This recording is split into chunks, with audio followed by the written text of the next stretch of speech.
നമസ്കാരം. Prime time ന്യൂസിലേക്ക് പ്രിയ പ്രേക്ഷകർക്ക് സ്വാഗതം. രാഹുൽ മാങ്കൂട്ടത്തിൽ ജയിൽ മോചിതനാകുന്നു. യൂത്ത് കോൺഗ്രസിന്റെ വലിയ സ്വീകരണം ലഭിക്കുന്നു. തിരുവനന്തപുരത്ത് പൂജപ്പുരയിൽ ജയിലിന് പുറത്ത് ഇന്ന് പ്രധാനമന്ത്രി കേരളത്തിൽ വലിയ വികസന പരിപാടികൾ പദ്ധതികൾ ഉദ്ഘാടനം ചെയ്തു. ഒപ്പം BJP പ്രവർത്തകരുമായി അദ്ദേഹം സംവദിച്ചു. കേരളത്തിൽ ഇനിയും ഏറെ കഷ്ടപ്പെടണം ഒരു സീറ്റ് പിടിക്കാൻ, അതിനുവേണ്ടി പരിശ്രമിക്കണമെന്ന ആഹ്വാനം, ബൂത്ത് പിടിക്കാനുള്ള ആഹ്വാനമാണ് പ്രധാനമന്ത്രി നൽകിയത്. ഇതടക്കമുള്ള വാർത്തകൾ പരിശോധിക്കാം. പ്രൈം ടൈം ന്യൂസിൽ ആദ്യം തലക്കെട്ടു. പ്രൈം ടൈം ന്യൂസിലേക്ക് വിശദമായി. മോദി ലക്ഷ്യമിടുന്ന മിഷൻ കേരളം.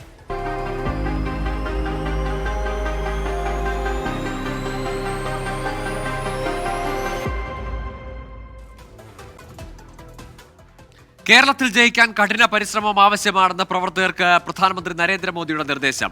ബൂത്ത് തലങ്ങളിൽ പ്രവർത്തനം ശക്തിപ്പെടുത്താനും ജനങ്ങളുമായി നിരന്തരം സമ്പർക്കം പുലർത്താനും മറൈൻ ഡ്രൈവിൽ നടന്ന BJP ശക്തി കേന്ദ്ര ഇൻചാർജുമാരുടെ യോഗത്തിൽ പ്രധാനമന്ത്രി ആഹ്വാനം ചെയ്തു. പ്രിയപ്പെട്ട സഹപ്രവർത്തകരെ, നിങ്ങളാണ് ഈ പാർട്ടിയുടെ ജീവനവാടി. കേരളത്തിലെ പ്രവർത്തകർക്ക് ആവേശം പകർന്നായിരുന്നു ശക്തി കേന്ദ്ര ഇൻചാർജുമാരുടെ യോഗത്തിലെ പ്രധാനമന്ത്രിയുടെ പ്രസംഗം. ബൂത്ത് തലം മുതൽ പ്രവർത്തനം ശക്തിപ്പെടുത്തണം, ജനങ്ങളുമായി നിരന്തര ബന്ധം പുലർത്തണം. ലോക്സഭാ തെരഞ്ഞെടുപ്പിൽ കേരളത്തിൽ കളം പിടിക്കാൻ മോദിയുടെ നിർദ്ദേശങ്ങൾ നിരവധി. കേരള दिल्ली विजय का नेतृत्व करने की ताकत वाला बन गया है. चुनाव जीतने के लिए हम लोकसभा जीतने की बात तो करेंगे, लेकिन यहाँ शक्ति केंद्र के कार्यकर्ता आए हैं. हमारा पहला संकल्प चाहिए, हमारा बूथ हम जीतेंगे. പ്രസംഗത്തിലുടനീളം കേന്ദ്ര സർക്കാരിന്റെ ഭരണ നേട്ടങ്ങൾ എണ്ണിപ്പറഞ്ഞ നരേന്ദ്രമോദി LDF-നെയും UDF-നെയും രൂക്ഷ ഭാഷയിൽ വിമർശിച്ചു. LDF UDF का इतिहास किस तरह घोटालों का रहा है, भ्रष्टाचार का रहा है. आज भारत को दुनिया विश्व मित्र के रूप में देख रही है. पूरी दुनिया में भारत और भारतीयों का गौरव नई बुलंदी पर है.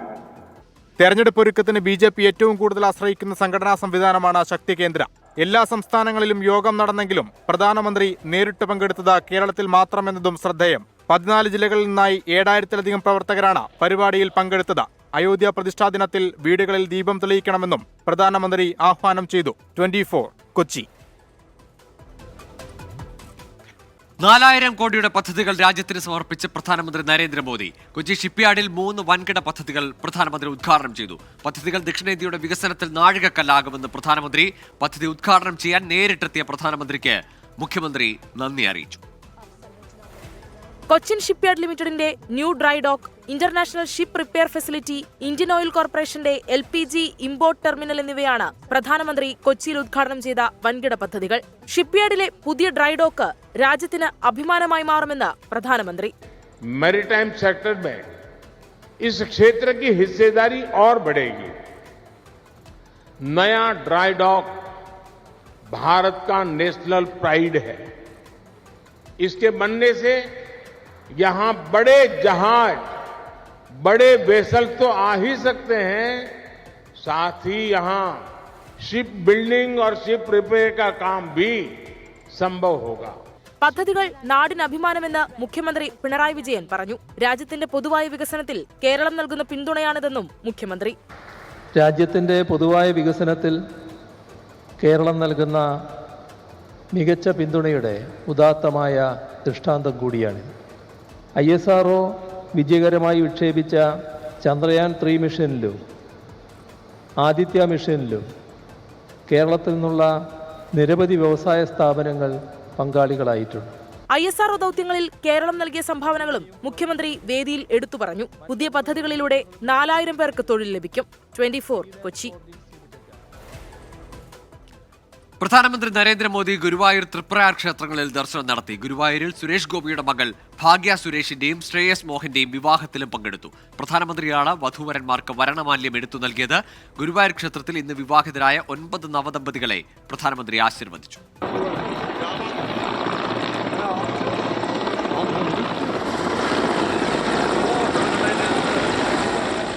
രാവിലെ 7:15 ഗുരുവായൂർ ശ്രീകൃഷ്ണ കോളേജിലെ ഹെലിപാഡ് ഗ്രൗണ്ടിൽ നൂറുകണക്കിന് BJP പ്രവർത്തകർക്ക് നടുവിലേക്ക് പ്രധാനമന്ത്രി വന്നിറങ്ങി. റോഡ് മാർഗം ദേവസ്വത്തിന്റെ ശ്രീവത്സം അതിഥി മന്ദിരത്തിലേക്ക്. കേരളീയ വേഷത്തിൽ ക്ഷേത്രദർശനം.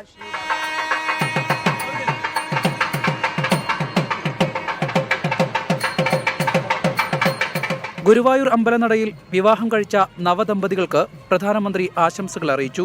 മകളുടെ വിവാഹ പന്തലിലേക്ക് സ്വർണ്ണത്തളിക നൽകി സുരേഷ് ഗോപി പ്രധാനമന്ത്രിയെ സ്വീകരിച്ചു. കതിർ മണ്ഡപത്തിൽ കുടുംബാംഗങ്ങൾക്കൊപ്പം പ്രധാനമന്ത്രിയും സാക്ഷിയായി ചലച്ചിത്ര രംഗത്തെ പ്രമുഖരും.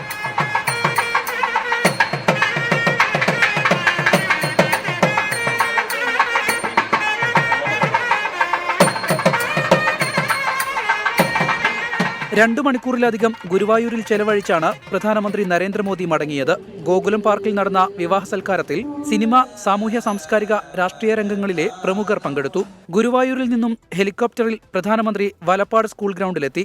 അവിടെ നിന്ന് കാർ മാർഗം തൃപ്രയാർ ശ്രീരാമക്ഷേത്രത്തിലേക്ക്.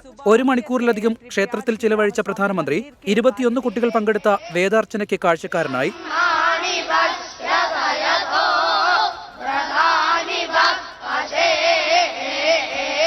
ദർശനത്തിന് ശേഷം മീനൂട്ട് വഴിപാടും നടത്തി ഹെലികോപ്റ്റർ മാർഗം 11:30 കൊച്ചിയിലേക്ക് മടങ്ങി. 24 തൃശൂർ. തിരികെ പ്രൈം ടൈം ന്യൂസിലേക്ക്. രാഹുൽ മാങ്കൂട്ടത്തിൽ ജയിൽ മോചിതനായി.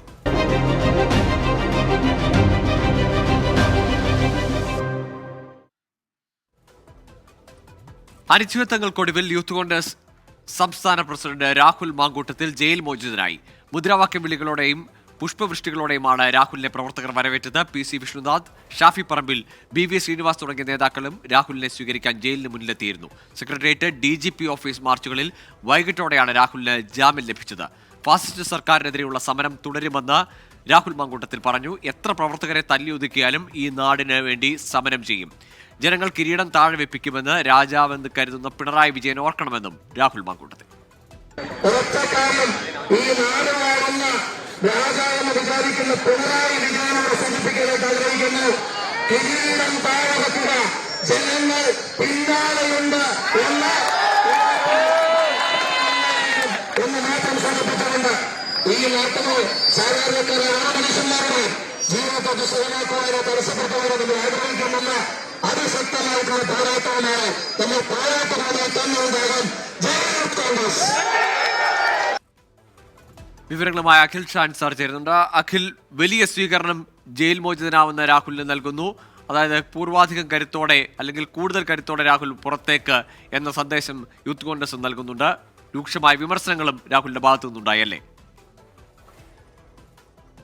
തീർച്ചയായിട്ടും ഇന്ന് രാത്രി 9:30 ഈ രാഹുൽ മാങ്കൂട്ടത്തിൽ ജയിലിൽ നിന്ന്, തിരുവനന്തപുരം പൂജപ്പുര സെൻട്രൽ ജയിലിൽ നിന്ന് പുറത്തേക്ക് വന്നത്. പുറത്തേക്ക് വരുന്നതിന് മണിക്കൂറുകൾക്ക് മുൻപ് തന്നെ ഈ പ്രവർത്തകരുടെ ഒരു വലിയ സംഘം തന്നെ ഈ ഇതുമായി ബന്ധപ്പെട്ട് ജയിലിന് മുന്നിലുണ്ടായിരുന്നു. വലിയൊരു സ്വീകരണം തന്നെയായിരുന്നു പ്രവർത്തകരുടെ ഭാഗത്തുനിന്നുണ്ടായത്. അതിന് പിന്നാലെ പുറത്തേക്കെത്തിയ രാഹുൽ മാങ്കൂട്ടത്തിൽ മാധ്യമങ്ങളോട് സംസാരിക്കുകയും ചെയ്തു. സർക്കാരിനെതിരെ വലിയ വിമർശനമാണ് അദ്ദേഹം ഉന്നയിച്ചത്. ഫാസിസ്റ്റ് സർക്കാരിനെതിരെയുള്ള സമരം അത് ഇനിയും തുടരും.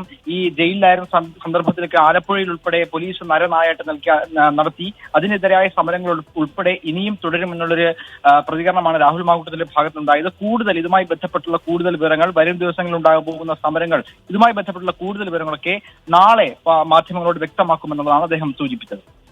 ശരി, അഖിൽ ഷാൻ സാറാണ് വിവരങ്ങൾ നൽകിയത്. പോലീസിന്റെ നടപടികൾക്കെതിരെ സർക്കാരിനെതിരെയുള്ള പ്രതിഷേധങ്ങൾ തുടരുമെന്ന സൂചന തന്നെയാണ് ജയിൽ മോചിതനായ രാഹുൽ മാങ്കൂട്ടത്തിൽ നൽകിയത്. നാളെയും ഇത് സംബന്ധിച്ച അദ്ദേഹത്തിന്റെ ഭാഗത്തുനിന്ന് പ്രതികരണങ്ങൾ ഉണ്ടാകുമെന്നാണ് പ്രതീക്ഷിക്കുന്നത്.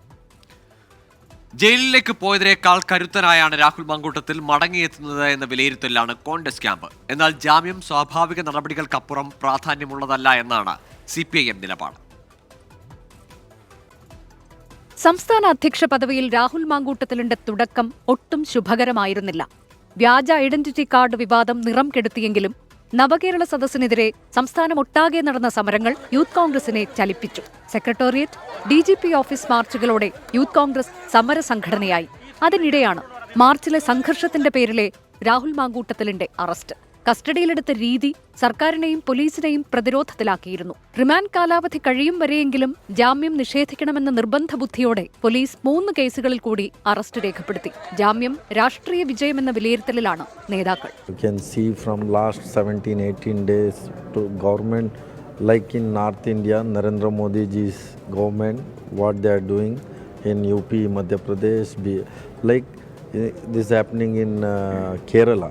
This is the first time. ഇത് സർക്കാരിനേറ്റ പ്രഹരമാണ്. അത് ഇനിയെങ്കിലും ഗവൺമെന്റ് കണ്ണു തുറക്കട്ടെ. സത്യത്തിന്റെയും നീതിയുടെയും വിജയം അല്പം വൈകിയാണെങ്കിലും ഉണ്ടാകും എന്നുള്ളതിന്റെ ഏറ്റവും വലിയ ഉദാഹരണമാണ്. ജയിലിൽ നിന്ന് പുറത്തിറങ്ങിയാലും രാഹുൽ മാങ്കൂട്ടത്തിലിന് നിയമ പോരാട്ടം അവസാനിപ്പിക്കാൻ കഴിയില്ല. സമരങ്ങളുടെ പേരിലുള്ള കേസിനു പുറമെ വ്യാജ ID കേസും രാഹുൽ നേരിടണം. 24 തിരുവനന്തപുരം. മുഖ്യമന്ത്രിയുടെ മകൾ വീണയുടെ കമ്പനിയായ എക്സാലോജിക്കിന് കുരുക്കായി രജിസ്ട്രാർ ഓഫ് കമ്പനീസിന്റെ നിർണായക റിപ്പോർട്ട്. എക്സാലോജിക് CMRലുമായി നടത്തിയ ഇടപാടിൽ അടിമുടി ദുരൂഹതയുണ്ടെന്നും വിശദമായ അന്വേഷണം വേണമെന്നും റിപ്പോർട്ടിൽ പറയുന്നു. വീണയ്ക്ക് ഒളിപ്പിക്കാൻ ഒരുപാട് കാര്യങ്ങൾ ഉള്ളതുകൊണ്ടാണ് മറുപടി നൽകാതിരുന്നതെന്ന് മാത്യു കുഴൽനാടൻ പ്രതികരിച്ചു. ബംഗളൂരു രജിസ്ട്രാർ ഓഫ് കമ്പനീസിന്റെ റിപ്പോർട്ടിലെ നിർണായക വിവരങ്ങളാണ് പുറത്തുവന്നത്. എക്സാലോജിക് കരിമണൽ കമ്പനിയായ CMRലുമായി നടത്തിയ ഇടപാടിൽ അടിമുടി ദുരൂഹത എന്നാണ് കണ്ടെത്തൽ. രജിസ്ട്രാർ ഓഫ് കമ്പനീസ് ആവശ്യപ്പെട്ട രേഖകൾ സമർപ്പിക്കാതിരുന്ന എക്സാലോജിക് കരാറിന്റെ വിശദാംശങ്ങളും ഹാജരാക്കിയില്ല. GST അടച്ചുവെന്ന് മാത്രമാണ് എക്സാലോജിക്കിന്റെ മറുപടിയിൽ ആകെയുള്ളത്. തട്ടിപ്പും രേഖകളിൽ കൃത്രിമത്വം കാണിച്ചെന്നും റിപ്പോർട്ടിൽ പറയുന്നു. സെക്ഷൻ 447, 448 പ്രകാരം നടപടിയെടുക്കാമെന്നും വ്യക്തമാക്കുന്നുണ്ട്. പിഴയും തടവ് ശിക്ഷയും കിട്ടാവുന്ന വകുപ്പുകളാണ് ഇത്. ഇടപാട് വിവരം CMRൽ മറച്ചുവെച്ചെന്നും കുറ്റപ്പെടുത്തുന്നു. റിലേറ്റഡ് പാർട്ടിയുമായുള്ള വിവരം ബോർഡിനെ അറിയിച്ചില്ല. കമ്പനീസ് ആക്ട് 2013 സെക്ഷൻ 188ന്റെ ലംഘനമാണ് ഇതെന്നും റിപ്പോർട്ടിലുണ്ട്. മുഖ്യമന്ത്രിയുടെ വാദങ്ങൾ പൊളിഞ്ഞെന്നും ഇടപാടുകളിൽ കൃത്യമായ മറുപടി നൽകാത്തതിനാലാണ് കേന്ദ്ര സർക്കാർ അന്വേഷണം പ്രഖ്യാപിച്ചതെന്നും മാത്യു കുഴൽനാടൻ പറഞ്ഞു.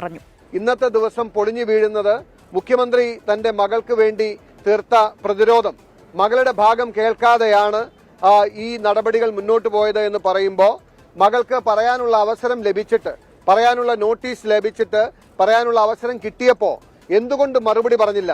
വിശദ അന്വേഷണം വേണമെന്നും രജിസ്ട്രാർ ഓഫ് കമ്പനീസിന്റെ പ്രാഥമിക റിപ്പോർട്ടിൽ പറയുന്നു. 24 തിരുവനന്തപുരം. മുഖ്യമന്ത്രിയുടെ ക്ഷണം നിരസിക്കാൻ UDF.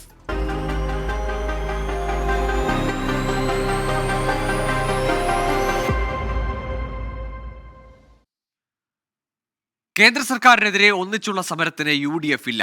CPIMുമായി സഹകരിച്ചുള്ള സമരം അണികളുടെ മനോവീര്യം തകർക്കുമെന്നാണ് മുന്നണി വിലയിരുത്തൽ. പ്രതിപക്ഷ നേതാവും ഉപനേതാവും തീരുമാനം മുഖ്യമന്ത്രി അറിയിക്കും. കേന്ദ്ര സർക്കാരിനെതിരായ LDFന്റെ ഡൽഹി സമരം തട്ടിപ്പാണെന്ന് രമേശ് ചെന്നിത്തല പ്രതികരിച്ചു. സംസ്ഥാനത്ത് നിലവിലുള്ള രാഷ്ട്രീയ സാഹചര്യത്തിന്റെ പശ്ചാത്തലത്തിൽ LDFുമായി ഒന്നിച്ച് സമരം വേണ്ടെന്നാണ് UDF തീരുമാനം. മുഖ്യമന്ത്രിയുടെ ക്ഷണം അടുത്ത UDF യോഗത്തിൽ ചർച്ച ചെയ്യും. ഒന്നിച്ചുള്ള സമരം വേണ്ടെന്ന കോൺഗ്രസിലും ധാരണയായിട്ടുണ്ട്. സർക്കാരിനെതിരായ സമരങ്ങളെ പോലീസിനെ ഉപയോഗിച്ച് അട്ടിമറിക്കുന്ന പശ്ചാത്തലത്തിൽ എങ്ങനെ സഹകരിക്കുമെന്ന് ശശി തരൂർ. ഈ സർക്കാർ കാണിച്ച ചില പെരുമാറ്റങ്ങൾ, ടിയർ ഗ്യാസ് അനാവശ്യമായി അടിച്ചു, വാർണിംഗ് ഇല്ലാതെ ആ വാട്ടർ ക്യാൻ അടിക്കൽ, നമ്മുടെ യൂത്ത് കോൺഗ്രസ് നേതാവിൻ്റെ എതിരെ കേസ്, ഓരോരു നോൺ ബെയിലബിൾ കേസ് അടിച്ച് കള്ളനെപ്പോലെ വീട്ടിൽ ചുറ്റും 6 മണിക്ക് പോയി അറസ്റ്റ് ചെയ്ത് കൊണ്ടുപോയാൽ, ഇതൊക്കെ കണ്ട ശേഷം എങ്ങനെ ഈ ഭരിക്കുന്ന പാർട്ടികളോടൊപ്പം നമുക്ക് സഹകരിക്കാൻ സാധിക്കുന്ന ഒരു ചോദ്യമുണ്ട് ചിലവരുടെ മനസ്സിൽ. കേരളത്തിന് വേണ്ടി സംസാരിക്കാൻ ഞങ്ങൾ എല്ലാവരും നിൽക്കുന്നുണ്ട്. ഭരിക്കുന്ന സർക്കാരും ഒരു ഉത്തരവാദിത്വമുണ്ട്. അഥവാ ഞങ്ങളോടൊപ്പം സഹകരിക്കണം അവർക്ക് ആഗ്രഹമുണ്ടെങ്കിൽ അതുപോലെ പെരുമാറട്ടെ. അത് നമ്മൾ കണ്ടിട്ടില്ലല്ലോ. ഒന്നിച്ചുള്ള സമരത്തിന് പ്രതിപക്ഷത്തെ മന്ത്രി PA മുഹമ്മദ് റിയാസ് വീണ്ടും ക്ഷണിച്ചു. യോജിച്ചുള്ള സമരം അനിവാര്യമാണ്, ജനങ്ങൾ ആഗ്രഹിക്കുന്നതാണ്. അതിലെല്ലാവരും ഒന്നിക്കണം എന്നുള്ളതാണ് സർക്കാരിൻ്റെ കാഴ്ചപ്പാട്. അതാണ് മുഖ്യമന്ത്രി സൂചിപ്പിച്ചത്. പാർലമെന്റ് തിരഞ്ഞെടുപ്പ് അടുത്തു നിൽക്കുന്ന പശ്ചാത്തലത്തിൽ ക്ഷണം ശ്രദ്ധയോടെ കൈകാര്യം ചെയ്യാനാണ് UDF തീരുമാനം. UDF നേതൃയോഗത്തിന് ശേഷം മാത്രമാകും പരസ്യ പ്രതികരണം. AB ജയശങ്കർ, 24 തിരുവനന്തപുരം. അയോധ്യ രാമക്ഷേത്രത്തിൽ പ്രതിഷ്ഠിക്കാനുള്ള വിഗ്രഹം ക്ഷേത്രത്തിലെത്തിച്ചു. പ്രദക്ഷിണത്തിന് ശേഷം വൈകിട്ടോടെയാണ് വിഗ്രഹം ക്ഷേത്രത്തിലെത്തിച്ചത്. ചടങ്ങിൽ പങ്കെടുക്കുന്നതുമായി ബന്ധപ്പെട്ട് കോൺഗ്രസിൽ പൊട്ടിത്തെറി രൂക്ഷമാവുകയാണ്. ചടങ്ങിന്റെ ഭാഗമാകുമെന്ന് കോൺഗ്രസ് നേതാവ് നിർമ്മൽ ഖാത്രി വ്യക്തമാക്കി. ചടങ്ങിൽ പങ്കെടുക്കില്ലെന്ന് ഡൽഹി മുഖ്യമന്ത്രി അരവിന്ദ് കെജ്രിവാൾ പ്രതികരിച്ചു. ഭക്തി നിർഭരമായ അന്തരീക്ഷത്തിൽ വൈകിട്ടാണ് രാംലല്ലയുടെ ക്ഷേത്രപ്രവേശന പ്രയാണം ആരംഭിച്ചത്. കർണാടകയിൽ നിന്നുള്ള ശില്പിയായ അരുൺ യോഗിരാജ് നിർമ്മിച്ച വിഗ്രഹം അയോധ്യ നഗരം ചുറ്റി ക്ഷേത്രപ്രവേശനം നടത്തി. നൂറുകണക്കിന് വിശ്വാസികൾ അടച്ച വാഹനത്തിലുള്ള രാംലല്ലയുടെ പ്രയാണത്തിന്റെ ഭാഗമായി നാളെ പ്രാണപ്രതിഷ്ഠയ്ക്ക് അനുബന്ധമായുള്ള പ്രധാന പൂജകൾ ആരംഭിക്കും. രാമക്ഷേത്ര ഉദ്ഘാടനത്തിനായുള്ള ഒരുക്കങ്ങൾ പൂർത്തിയാകുന്നതിനിടെ വിഷയത്തിലെ സംഘടനാ പ്രശ്നങ്ങൾ കോൺഗ്രസിൽ രൂക്ഷമാവുകയാണ്. 22-ാം തീയതി നടക്കുന്ന പ്രാണപ്രതിഷ്ഠാ ചടങ്ങിൽ പങ്കെടുക്കുമെന്ന് ഉത്തർപ്രദേശിൽ നിന്നുള്ള മുതിർന്ന കോൺഗ്രസ് നേതാവ് നിർമ്മൽ ഖാത്രി അടക്കമുള്ളവർ വ്യക്തമാക്കി. BJP ഉത്തർപ്രദേശ് ഘടകമാകട്ടെ രാമക്ഷേത്ര ഉദ്ഘാടന ചടങ്ങിൽ കൂടുതൽ സജീവമാകാനുള്ള നീക്കങ്ങൾ ആരംഭിച്ചു. സംസ്ഥാനത്തെ മുതിർന്ന നേതാക്കളുടെ നേതൃയോഗത്തിന് ഇന്ന് അയോധ്യയിൽ തുടക്കമായി. രാംലല്ലയുടെ ക്ഷേത്രപ്രവേശനം ഇന്ന് നടന്നതോടെ ഇനിയുള്ളത് പ്രതിഷ്ഠയുമായി ബന്ധപ്പെട്ടിട്ടുള്ള ചടങ്ങുകളാണ്. നാളെ മുതൽ ഈ പ്രതിഷ്ഠയുമായി ബന്ധപ്പെട്ടിട്ടുള്ള ചടങ്ങുകൾ ആരംഭിക്കും. പ്രാണപ്രതിഷ്ഠയോടെയാണ് അത് അവസാനിക്കുക. ക്യാമറമാൻ യോഗേഷ് സിംഗിനൊപ്പം അയോധ്യയിൽ നിന്നും ആർ രാധാകൃഷ്ണൻ, 24. പ്രധാനമന്ത്രി നരേന്ദ്രമോദി പൊള്ളയായ വാഗ്ദാനം നൽകി നാഗാ ജനതയെ വഞ്ചിച്ചുവെന്ന് രാഹുൽ ഗാന്ധി. നാഗാലാൻഡിലെ പര്യടനം പൂർത്തിയാക്കി ഭാരത് ജോഡോ ന്യായ് യാത്ര നാളെ അസമിൽ പ്രവേശിക്കും. പര്യടനത്തിന്റെ ഭാഗമാകില്ലെന്ന് സമാജ്വാദി പാർട്ടി അധ്യക്ഷൻ അഖിലേഷ് യാദവ് പറഞ്ഞു. ഭാരത് ജോഡോ ന്യായ് യാത്രയിൽ പ്രതിപക്ഷ ഐക്യനിരയുടെ പങ്കാളിത്തം ഉറപ്പാക്കി BJPക്ക് രാഷ്ട്രീയ സന്ദേശം നൽകാനുള്ള കോൺഗ്രസിന്റെ ശ്രമങ്ങൾക്ക് തിരിച്ചടിയാകുന്നതാണ് സമാജ്വാദി പാർട്ടി നേതാവ് അഖിലേഷ് യാദവിന്റെ തീരുമാനം. കോൺഗ്രസിന്റെയോ BJPയുടെയോ പരിപാടികൾക്ക് സമാജ്വാദി പാർട്ടി ക്ഷണിക്കാറില്ലെന്നും താൻ പങ്കെടുക്കാറില്ലെന്നും അഖിലേഷ് യാദവ് പ്രതികരിച്ചു. 9 വർഷം പിന്നിട്ടിട്ടും നാഗാ വിഭാഗക്കാരുടെ പ്രശ്നങ്ങൾ പരിഹരിക്കാൻ പ്രധാനമന്ത്രി നരേന്ദ്രമോദി ഒന്നും ചെയ്തില്ലെന്ന് രാഹുൽ ഗാന്ധി കുറ്റപ്പെടുത്തി. നാഗാ വിഭാഗത്തിനായി ഡൽഹിയിൽ രാഹുൽ ഗാന്ധി എന്ന പോരാളിയുണ്ടെന്നും മോക്കോക് ചുങ്ങിലെ പൊതുസമ്മേളനത്തിൽ രാഹുൽ ഗാന്ധി പറഞ്ഞു. And I just want to tell you that you have a soldier in New Delhi called Rahul Gandhi. Yes. If you need me to raise anything in Parliament, if you want me to put any of your issues on the table in Parliament House, I'm more than happy to do it. നാഗാലാൻഡിൽ സുൻഹബോട്ടോയിൽ നിന്ന് മോക്കോക് Chung വരെ 180 kilometre പര്യടനം നടത്തിയ ഭാരത് ജോഡോ ന്യായ് യാത്ര നാളെ അസമിൽ പ്രവേശിക്കും. യാത്രയ്ക്ക് തടസ്സമാകാതിരിക്കാൻ upper അസമിൽ നടത്താനിരുന്ന പരിപാടികൾ മാറ്റിവെച്ചതായി അസം മുഖ്യമന്ത്രി ഹിമന്ത ബിശ്വ ശർമ്മ അറിയിച്ചു. 24 ഡൽഹി. മുംബൈ വിമാനത്താവളത്തിൽ യാത്രക്കാർ റൺവേക്ക് സമീപം ഇരുന്ന് ഭക്ഷണം കഴിച്ച സംഭവത്തിൽ ഇൻഡിഗോ വിമാന കമ്പനിക്കും വിമാനത്താവളത്തിനുമെതിരെ ഡയറക്ടറേറ്റ് ജനറൽ ഓഫ് സിവിൽ ഏവിയേഷന്റെ നടപടി. ഇൻഡിഗോ വിമാന കമ്പനിക്ക് 1.20 കോടി രൂപ പിഴ ചുമത്തി. വിമാനത്താവളത്തിന് DGCA 30 ലക്ഷം രൂപയും bureau of civil aviation security 60 ലക്ഷം രൂപയും പിഴ ചുമത്തി. കാരണം കാണിക്കൽ നോട്ടീസിന് നൽകിയ മറുപടി തൃപ്തികരമല്ലെന്നും സുരക്ഷാ മാനദണ്ഡങ്ങൾ പാലിക്കുന്നതിൽ വിമാനത്താവളം പരാജയപ്പെട്ടെന്നും DGCA ആരോപിച്ചു.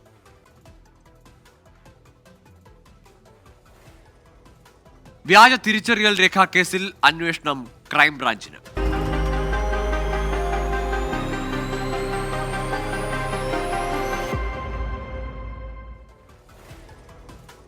യൂത്ത് കോൺഗ്രസ് വ്യാജ തിരിച്ചറിയൽ രേഖാ കേസിൽ അന്വേഷണം ക്രൈംബ്രാഞ്ചിന് വിട്ടു. മുഖ്യ തെരഞ്ഞെടുപ്പ് ഓഫീസറുടെ പരാതിയിൽ മ്യൂസിയം പോലീസ് എടുത്ത കേസാണ് ക്രൈംബ്രാഞ്ചിന് കൈമാറിയത്. DIG ജയനാഥിന്റെ നേതൃത്വത്തിൽ പ്രത്യേക സംഘത്തിനാണ് അന്വേഷണ ചുമതല. യൂത്ത് കോൺഗ്രസ് തിരഞ്ഞെടുപ്പിൽ A ഗ്രൂപ്പ് സ്ഥാനാർത്ഥിയെ വിജയിപ്പിക്കാൻ CR കാർഡ് ആപ്പ് ഉപയോഗിച്ച് വ്യാജ തിരിച്ചറിയൽ കാർഡ് നിർമ്മിച്ചതിന് മ്യൂസിയം പോലീസാണ് കേസെടുത്തിരുന്നത്. സംസ്ഥാന വ്യാപകമായി അന്വേഷണം നടത്തേണ്ടതിനാലാണ് കേസ് ക്രൈംബ്രാഞ്ചിന് കൈമാറിയത്. പ്രത്യേക അന്വേഷണ സംഘത്തെ DIG ജയനാഥ് IPS നയിക്കും.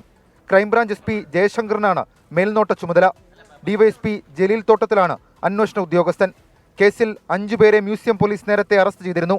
ഈ കാർഡുകൾ പൊതുതെരഞ്ഞെടുപ്പിൽ ഉപയോഗിക്കാൻ സാധ്യതയുണ്ടെന്ന ആശങ്ക തെരഞ്ഞെടുപ്പ് കമ്മീഷൻ പ്രകടിപ്പിച്ചിരുന്നു. 24 തിരുവനന്തപുരം. പ്രൈം ടൈം ന്യൂസിലേക്ക് വീണ്ടും.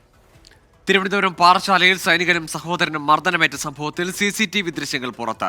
കാർ പാർക്ക് ചെയ്തതുമായി ബന്ധപ്പെട്ട തർക്കമാണ് മർദ്ദനത്തിൽ കലാശിച്ചത്. 3 പേരെ പാറശാല പോലീസ് കസ്റ്റഡിയിലെടുത്തു. ഹരികൃഷ്ണൻ ചേരുന്നുണ്ട് തിരുവനന്തപുരത്ത് നിന്ന് വിവരങ്ങളുമായി. ഹരി, ഈ പരിക്കേറ്റവരുടെ ആരോഗ്യനില എങ്ങനെ? ഈ പ്രതികൾ ആരൊക്കെയാണ് ഇപ്പോൾ കസ്റ്റഡിയിലുള്ളത്?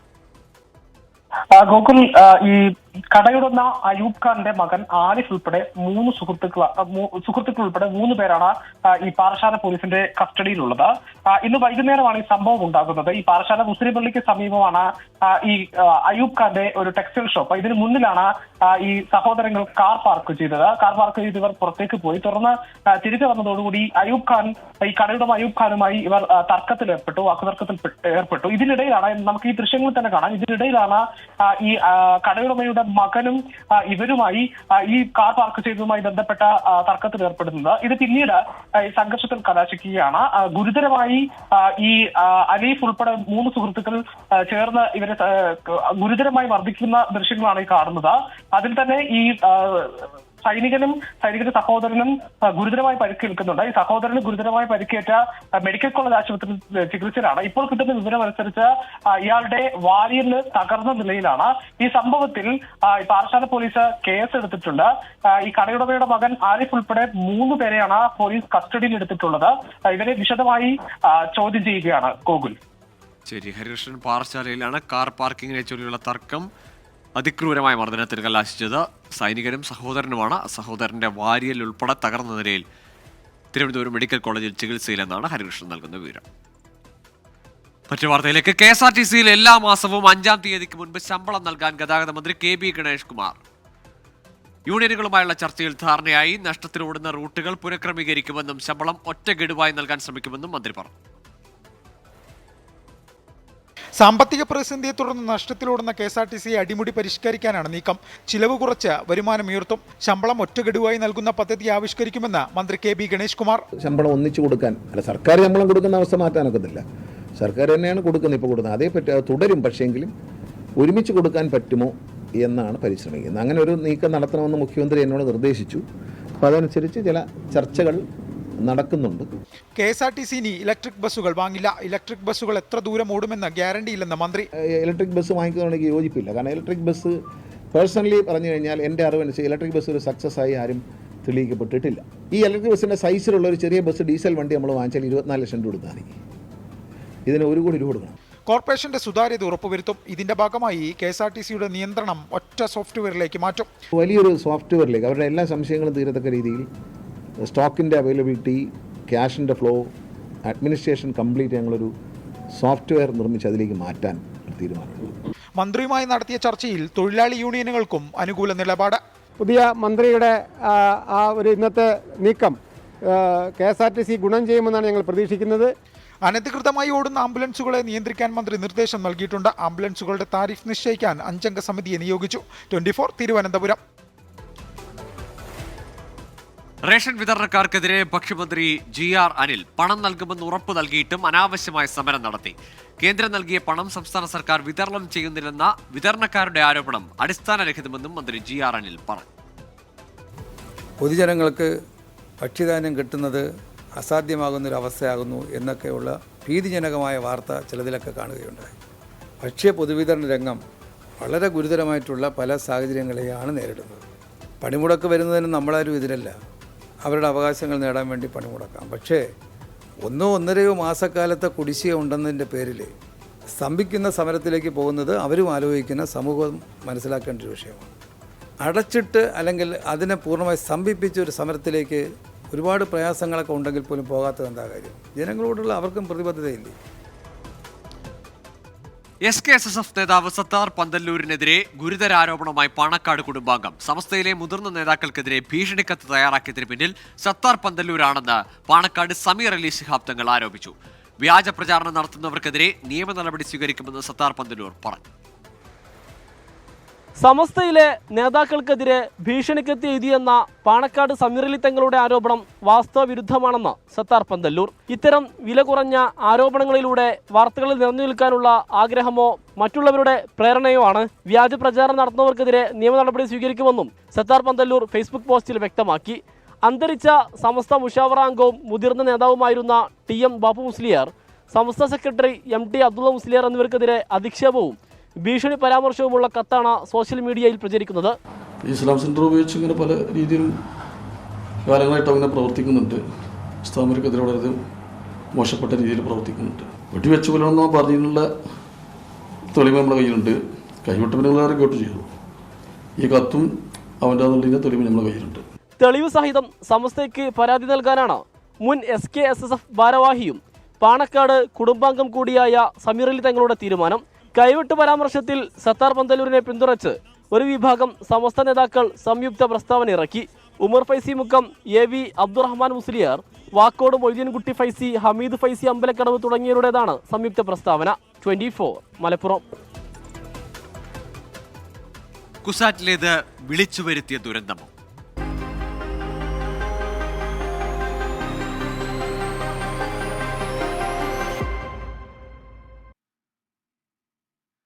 കൊച്ചി ശാസ്ത്ര സാങ്കേതിക സർവകലാശാലയിൽ 4 പേർ മരിച്ച അപകടത്തിന് കാരണം അധികൃതരുടെ ഗുരുതര വീഴ്ചയെന്ന് പോലീസ്. സംഗീത നിശയ്ക്ക് മതിയായ ആസൂത്രണമോ സുരക്ഷാ ക്രമീകരണങ്ങളോ ഉണ്ടായില്ല. പരിധിയിലധികം ആളുകളെ അനുവദിച്ചെന്നും തൃക്കാക്കര ACP PV ബേബി ഹൈക്കോടതിയിൽ സമർപ്പിച്ച റിപ്പോർട്ടിൽ പറയുന്നു. 1000 പേർക്ക് മാത്രം ഇരിക്കാവുന്ന ഓഡിറ്റോറിയത്തിൽ കുസാറ്റിൽ നിന്ന് മാത്രമുണ്ടായിരുന്നത് 4000 വിദ്യാർത്ഥികൾ. പുറമേ നിന്നെത്തിയവരുടെ കണക്കില്ല. സുരക്ഷാ ചുമതലയുള്ള അധ്യാപകർ ആരും അപകട സമയത്ത് സ്ഥലത്തുണ്ടായില്ല. ഓഡിറ്റോറിയം നിർമ്മാണത്തിലെ അപാകതയും ദുരന്ത കാരണമെന്ന് പോലീസ് റിപ്പോർട്ടിൽ പറയുന്നു. ദുരന്തവുമായി ബന്ധപ്പെട്ട് സർവകലാശാലയുടെ അന്വേഷണം അനന്തമായി നീളുന്നതിനിടെയാണ് അധികൃതരുടെ വീഴ്ചകൾ എണ്ണിപ്പറഞ്ഞ് പോലീസ് ഹൈക്കോടതിയിൽ റിപ്പോർട്ട് നൽകിയത്. പരിപാടിയെ സംബന്ധിച്ച് പോലീസിൽ അറിയിക്കുന്നതിൽ സർവകലാശാലയ്ക്ക് വീഴ്ച സംഭവിച്ചു. 80-ലധികം സെക്യൂരിറ്റി ജീവനക്കാരുള്ള സർവകലാശാല പരിപാടിക്ക് സുരക്ഷ ഒരുക്കാൻ വേണ്ടത്ര ജീവനക്കാരെ നിയോഗിച്ചില്ലെന്നും പോലീസിന്റെ റിപ്പോർട്ടിൽ പറയുന്നു. S. ശ്യാംകുമാർ, 24, കൊച്ചി. KPCC രാഷ്ട്രീയകാര്യ സമിതിയിൽ ആളുകളെ കുത്തി നിറച്ചെന്ന പരാതിയുമായി ഗ്രൂപ്പുകൾ. രാഷ്ട്രീയകാര്യ സമിതിയുടെ ഗൗരവം നഷ്ടപ്പെടുത്തുന്ന ആളുകൾ ഉൾപ്പെട്ടെന്നാണ് ആരോപണം. പ്രാതിനിധ്യം കുറഞ്ഞെന്ന് A ഗ്രൂപ്പിനും ആക്ഷേപമുണ്ട്. പാർട്ടിയിലെ ഏറ്റവും പ്രധാനപ്പെട്ട ഫോറം എന്ന ഗൗരവം ചോർത്തിക്കളയുന്നതാണ് ജംബോ കമ്മിറ്റി എന്നാണ് ഗ്രൂപ്പുകളുടെ വിലയിരുത്തൽ. 21-ൽ നിന്ന് 36-ലേക്കാണ് രാഷ്ട്രീയകാര്യ സമിതി അംഗങ്ങളുടെ എണ്ണം ഉയർന്നത്. AI ഗ്രൂപ്പുകൾ വിയോജിപ്പറിയിച്ച് രംഗത്തെത്തി. പാർട്ടിയിൽ സജീവമല്ലാത്ത ആളുകളെ പോലും രാഷ്ട്രീയകാര്യ സമിതിയിൽ തിരുകി കയറ്റിയെന്നാണ് ആക്ഷേപം. മുതിർന്ന നേതാക്കൾ മാത്രമുണ്ടായിരുന്ന സമിതിയെ കുട്ടിക്കളിയാക്കരുത് എന്നാണ് ഗ്രൂപ്പുകളുടെ അഭിപ്രായം. സമിതിയെ ജംബോ ആയി കാണേണ്ടെന്ന് പട്ടികയിൽ ആദ്യമായി ഇടം പിടിച്ച ശശി തരൂർ. പക്ഷെ നല്ലതാണ്. എനിക്ക് തോന്നുന്നു ഈ 35 പേരിൻ്റെ കമ്മിറ്റിയിൽ നമ്മളുടെ കോൺഗ്രസ് പാർട്ടിയുടെ എല്ലാ നല്ലൊരു പ്രതിനിധിത്വം കൊടുത്തിട്ടുണ്ട്. എല്ലാവരുടെയും അഭിപ്രായവും എല്ലാവരുടെയും ബാക്ക്ഗ്രൗണ്ടും മഹിളകളുടെ എണ്ണം കുറച്ച് കൂടിയിട്ട് ഇതെല്ലാം നല്ല തന്നെ. എനിക്ക് തോന്നുന്നു ഈ വരാൻ പോകുന്ന തെരഞ്ഞെടുപ്പിൽ നമ്മൾ ഒറ്റക്കെട്ടായിട്ട് ഒരേ ഒരു യൂണിറ്റിയോട് നിൽക്കണമെന്നാണ് എൻ്റെ ആഗ്രഹം. അത് ഈ കമ്മിറ്റി അതിനെ സഹായിക്കും എന്നാണ് എൻ്റെ വിശ്വാസം. നേരത്തെ സമിതിയിൽ നിന്ന് രാജിവെച്ച VM സുധീരൻ വീണ്ടും പട്ടികയിൽ ഉൾപ്പെട്ടതിലും പാർട്ടിക്കുള്ളിൽ മുറുമുറുപ്പുണ്ട്. യുവാക്കളുടെയും വനിതകളുടെയും പ്രാതിനിധ്യം വർദ്ധിപ്പിച്ചതിലും മുതിർന്ന നേതാക്കൾക്ക് വിയോജിപ്പാണ്. നാമമാത്രമായ പരിഗണന മാത്രമാണ് നൽകിയത് എന്ന അഭിപ്രായമാണ് A ഗ്രൂപ്പിന്. അന്തരിച്ച ഉമ്മൻചാണ്ടി, ആര്യാടൻ മുഹമ്മദ് എന്നിവരെയും പാർട്ടി വിട്ട KV തോമസിനെയും PC ചാക്കോയെയും സമിതിയിൽ നിന്ന് നീക്കി. പുതിയ പട്ടികയിലെ 19 പേരും പുതുമുഖങ്ങളാണ്. എതിർപ്പുകളുണ്ടെങ്കിലും പരസ്യപ്രതികരണം വേണ്ടെന്നാണ് ഗ്രൂപ്പുകളുടെ നിലപാട്. 24, തിരുവനന്തപുരം. അന്തരിച്ച പ്രശസ്ത സംഗീത സംവിധായകൻ KJ ജോയിയുടെ മൃതദേഹം സംസ്കരിച്ചു. ചെന്നൈയിലെ കിൽപോക്ക് വൈദ്യുത ശ്മശാനത്തിലായിരുന്നു സംസ്കാരം. രാവിലെ മുതൽ വീട്ടിൽ പൊതുദർശനത്തിന് വെച്ച മൃതദേഹത്തിൽ നിരവധി പ്രമുഖർ അന്ത്യാഞ്ജലി അർപ്പിച്ചു.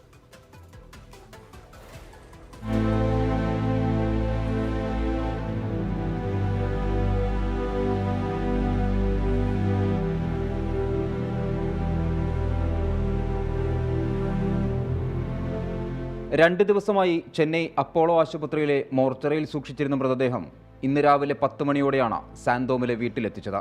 ഉച്ചയ്ക്ക് 1 മണി വരെയായിരുന്നു പൊതുദർശനം. സംഗീത പ്രതിഭയ്ക്ക് ആദരാഞ്ജലികൾ അർപ്പിക്കാൻ നിരവധി പ്രമുഖർ വീട്ടിലെത്തി. നിരവധി ആളുകൾ എണ്ണം പറഞ്ഞ ആളുകൾ അദ്ദേഹത്തിൻ്റെ ശിഷ്യന്മാരായിട്ട് സിനിമാ സംഗീതത്തിൻ്റെ വിവിധ മേഖലകളിലുണ്ട്. അദ്ദേഹത്തിൻ്റെ നിര്യാണം അക്ഷരാർത്ഥത്തിൽ പറഞ്ഞാൽ നികത്താനാവാത്ത നഷ്ടമാണ്. ഞാനും PN ശ്രീകുമാർ എന്നൊരു മ്യൂസിക് ഡിപ്പാർട്ട്മെൻറ്റ് അയാളും ഞാനും കൂടെ വരാമെന്ന് സമ്മതിച്ച ശനിയാഴ്ച അന്ന് ചേച്ചി ഡയാലിസിന് പോയിരിക്കുമായിരുന്നു. അത് കാരണം സമയം മാറ്റി വെച്ചു. തിങ്കളാഴ്ച വരാമെന്ന് പറഞ്ഞു. തിങ്കളാഴ്ച അതിനു മുമ്പ് ആ പുള്ളി സ്വർഗ്ഗലോകം തേടിപ്പോയി.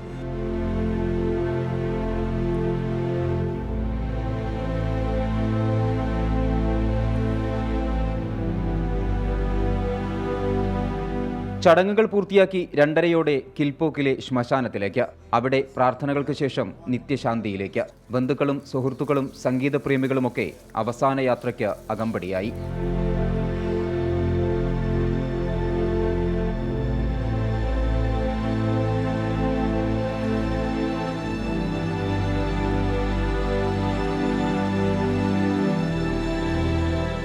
ിലധികം ഗാനങ്ങൾ.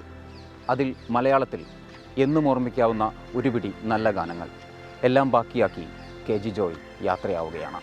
ആദരാഞ്ജലികൾ. ശ്രീകാന്ത് കുരിശപ്പട്ടത്തിനൊപ്പം ചെന്നൈയിൽ നിന്ന് മനേഷ് മൂർത്തി, 24. ഇപ്പോൾ വരുന്ന ഒരു വാർത്ത. മലയാളി വ്യോമസേന ഉദ്യോഗസ്ഥൻ ഗുജറാത്തിൽ വാഹനാപകടത്തിൽ മരിച്ചു. കാസർഗോഡ് നീലേശ്വരം സ്വദേശി ഉണ്ണി ദാമോദരനാണ് മരിച്ചത്. 41 വയസ്സായിരുന്നു. ഇന്ന് രാവിലെയായിരുന്നു അപകടം. അരുൺ പറമ്പ് ചേരുന്ന വിവരങ്ങളുമായി. അരുൺ, എങ്ങനെയാണ് അപകടമുണ്ടായത്? സംസ്കാരം ഉൾപ്പെടെയുള്ള കാര്യങ്ങളിലെ വിവരങ്ങൾ. ഗോകുൽ, ഇതിൽ പ്രാഥമികമായിട്ടുള്ള വിവരങ്ങൾ മാത്രമാണ് ഈ ഘട്ടത്തിൽ നമുക്ക് ലഭ്യമായിട്ടുള്ളത്. ഇന്ന് രാവിലെയാണ് ഗുജറാത്തിൽ വെച്ച് ഈ വാഹനാപകടം ഉണ്ടായതെന്നാണ് നമ്മൾ ലഭിക്കുന്ന വിവരം. രാവിലെ ഈ ഉണ്ണി ദാമോദരൻ വ്യോമസേന ഉദ്യോഗസ്ഥനാണ്. അദ്ദേഹവും അദ്ദേഹത്തിന്റെ ഒരു സുഹൃത്തും ഉദ്യോഗസ്ഥനായിട്ടുള്ള മറ്റൊരു സുഹൃത്തും സഞ്ചരിച്ച വാഹനം നിയന്ത്രണം വിട്ടു മറിഞ്ഞാണ് അപകടമുണ്ടായത്. രണ്ടുപേർക്കും അപകടത്തിൽ ഗുരുതരമായി പരിക്കേറ്റു. അതിനുശേഷം അവിടുത്തെ ആശുപത്രിയിൽ ചികിത്സയിലിരിക്കെയാണ് ഉണ്ണി ദാമോദരന്റെ മരണം സംഭവിച്ചതെന്നാണ് ഇപ്പോൾ നമുക്ക് ലഭ്യമാകുന്ന വിവരം. അല്പസമയമാണ് ഈ മരണ വിവരം നീലേശ്വരത്തെ ബന്ധുക്കളെ വിളിച്ച് അറിയിച്ചിട്ടുള്ളത്. മറ്റ് എപ്പോൾ നാട്ടിലേക്ക് എത്തിക്കുമെന്ന് ഉൾപ്പെടെയുള്ള കാര്യത്തിൽ ഇനിയും ഒരു വ്യക്തത വരേണ്ടതുണ്ട്. അതിന്റെ നടപടിക്രമങ്ങൾ നടക്കുകയാണെന്നാണ് ഈ ഘട്ടത്തിൽ ലഭിക്കുന്നത്. മലയാളിയായ വ്യോമസേന ഉദ്യോഗസ്ഥനാണ് ഗുജറാത്തിൽ വാഹനാപകടത്തിൽ മരിച്ചത്. കാസർഗോഡ് നീലേശ്വരം സ്വദേശി ഉണ്ണി ദാമോദരനാണ് അപകടത്തിൽപ്പെട്ട് മരിച്ചത്. വിദ്യാഭ്യാസ രംഗത്തെ സമഗ്ര സംഭാവനയ്ക്ക് ഗുരുരത്നം പുരസ്കാരം ഏർപ്പെടുത്തി MGM group of institutions. Doctor Achyut Shankar S Nair, doctor G അമൃത് കുമാർ എന്നിവർ MGM ഗുരുരത്നം പുരസ്കാരത്തിന് അർഹരായി. 1 ലക്ഷം രൂപയും പ്രശസ്തി പത്രവും ഫലകവും അടങ്ങുന്നതാണ് പുരസ്കാരം.